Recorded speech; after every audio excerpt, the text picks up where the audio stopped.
Hello everyone, তো নিয়ে চলে এলাম একটা অন্যরকম ব্লগ। তো কিছুদিন আগে মাদার্স ডেতে মাকে এই দুটো গাছ গিফট করেছিলাম। কিন্তু কি বলতো, এত মাটির অভাব না চারিদিকে, যে কোথা থেকে মাটি আনবো ঠিক বুঝতেও পারছিলাম না। আবার গাছের জন্য একটু উপযুক্ত মাটি না হলেও নয়। আর এই পটিং মিক্সটা আমি অনলাইন থেকে অর্ডার করেছিলাম, জানি না ঠিক কীরকম হবে। যদি ভালো হয় তাহলে তোমাদের সাথে শেয়ার করব। ভেতরটা ঠিক এই রকম, আর আমি সেরকম গাছের ব্যাপারে জানি না। তাই জন্য তোমরা যদি কেউ জেনে থাকো তাহলে আমাকে কমেন্ট বক্সে বা ইনবক্স করতেই পারো, কারণ এই সব ব্যাপার আমি একদম নতুন নতুন শিখছি।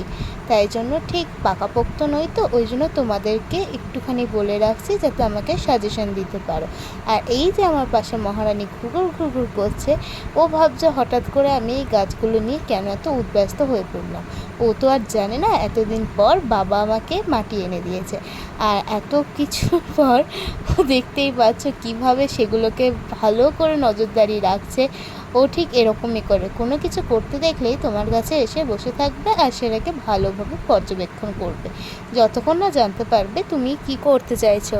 আজকের জন্য এই পর্যন্ত ব্লগটা, আবার দেখাবে নতুন ব্লগে।